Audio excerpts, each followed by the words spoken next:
Suatu waktu, pada waktu senja, pada waktu petang, di malam yang gelap, dari jendela rumahku aku melihat anak-anak muda tak berpengalaman dan teruna tidak berakal budi.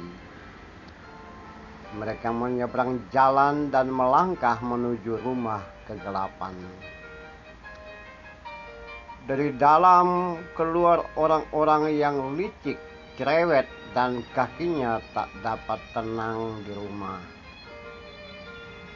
Mereka membujuk dan merayu anak-anak muda yang tak berpengalaman dan teruna tak berakal budi tersebut, serta berkata, "Marilah kita memuaskan berahi hingga pagi hari dan bersama-sama menikmati asmara." Anak-anak muda yang tak berpengalaman dan teruna tidak berakal budi tersebut lemah, tak berdaya, tidak mampu menolak.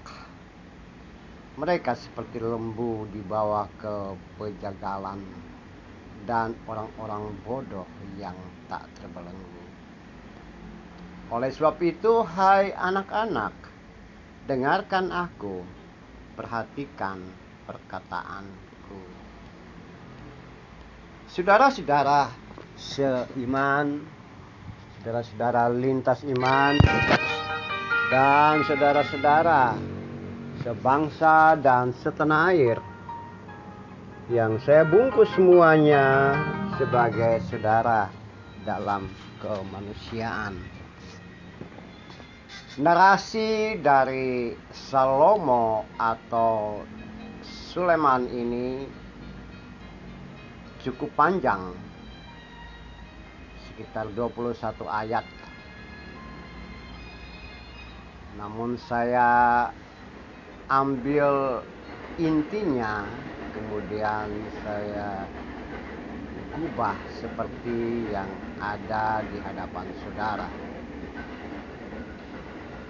Narasi nasihat, orasi, dan narasi edukasi tentang orang muda, teruna, mereka yang tidak berpengalaman.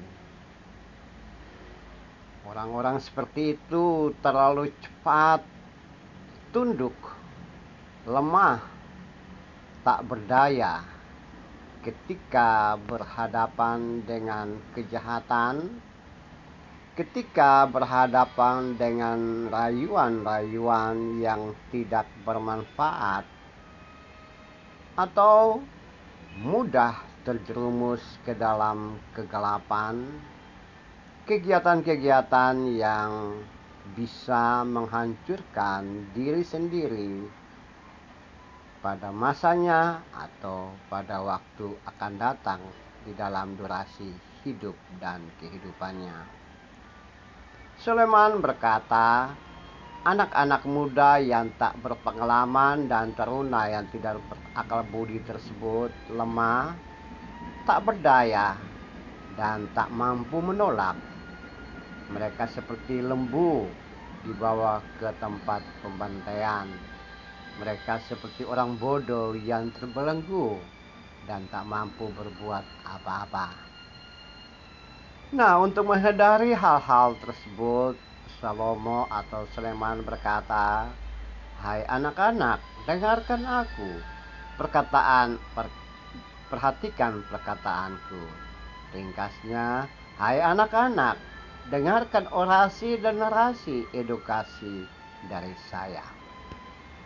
Saudara-saudara dalam kemanusiaan, saudara-saudara yang mengasihi Tuhan, kalau kita hantar dalam konteks kekinian kita, bisa saja dalam pengalaman hidup dan kehidupan Anda sebagai orang dewasa, orang tua, atau yang dituakan, pengalaman hidup dan kehidupan Anda dan saya yang lebih berpengalaman, yang lebih dulu menghadapi segala macam dalam hidup dan kehidupan, tentu saja pernah melihat hal-hal seperti itu, hal-hal yang seperti diungkapkan oleh Salomo.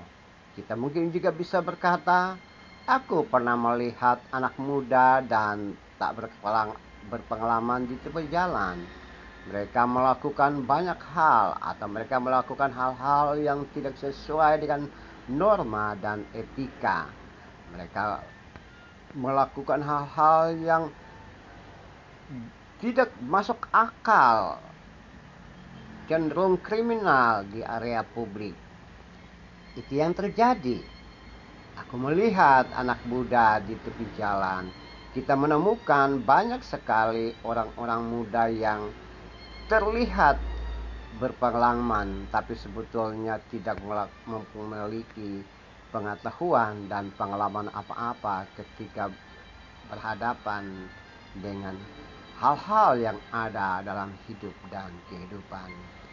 Saudaraku, setiap saat kita bisa bertemu dengan anak-anak muda seperti itu. Di waktu pagi, siang, atau malam. Mereka berada di mana-mana. Bisa saja mereka juga ada dalam komunitas kita, keluarga kita, rumah kita, orang-orang di kantor kita, di tempat pekerjaan kita, atau di mana saja Anda dan saya berinteraksi. Nah, jika seperti itu, apa yang harus kita lakukan?